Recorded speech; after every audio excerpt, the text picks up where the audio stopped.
Hello everyone, आज मंगलच्या किचनमध्ये तुमच्या सगळ्यांचं स्वागत आहे. आणि आज बनत आहे आपल्याकडे बटाटा वडा, सगळ्यांच्या आवडीचा. त्यासाठी आपण घेतलेला आहे उकडलेला बटाटा, थोडीशी कोथिंबीर, बेकिंग सोडा, मीठ, लिंबू, ओवा, मिरचीचा ठेचा आणि आपल्याला त्या ठिकाणी सगळं साहित्य तयार करायचं आहे. त्याचबरोबर आपल्याला घ्यायचं आहे आपलं जे काही जिरे मोहरे आहेत ते, आणि आपल्याला घ्यायचं बेसन पीठ. आणि ह्या मिरच्या मी आत्ता सुरुवातीला तळून घेतल्यात बरोबर खाण्यासाठी. घेणार आहोत भाजी जी आपल्याला बटाटा वडासाठी लागणार. त्यासाठी अत्यंत थोडंसं तेल घ्यायचं. आतमध्ये आपण खूप तेल नाही टाकणार आहोत.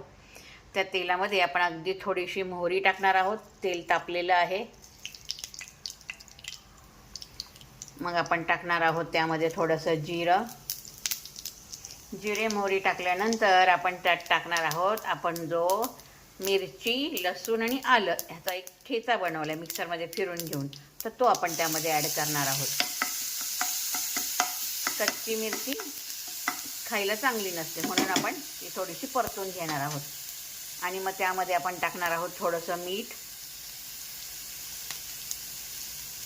आणि अगदी थोडीशी हळद.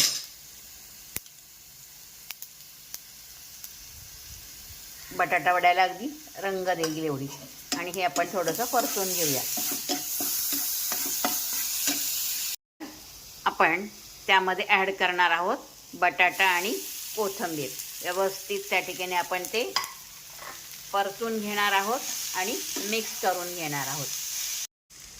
बटाटा परतून घेतल्यानंतर आपण त्यामध्ये पिळणार आहोत थोडंसं लिंबू आणि मिक्स करून घेणार आहोत. आणि याचे आपण करणार आहोत गोळे. ठीक आहे. त्यानंतर आता आपण हे घेतलेलं आहे बेसन पीठ आणि थोडीशी कोथिंबीर.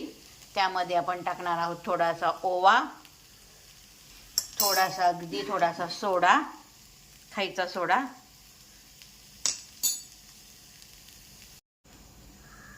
आणि त्यामध्ये टाकणार आहोत आपण थोडंसं लाल तिखट.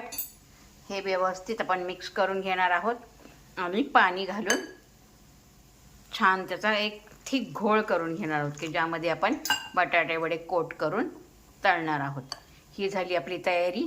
आता आपण ह्या बटाट्याच्या भाजीचे छान गोळे करणार आहोत आणि ह्याच्यामध्ये डिप करणार आहोत आणि या कढईमध्ये आपण हे तळणार आहोत. आता आपण हे वडे सोडून घेणार आहोत तेलामध्ये. तेल गरम आहे. मस्तपैकी वडा सोडायचा आहे.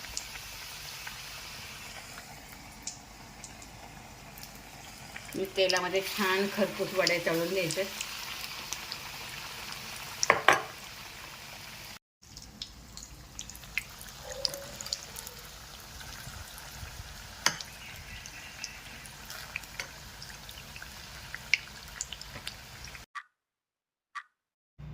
पाव आपण कट करून घेऊया.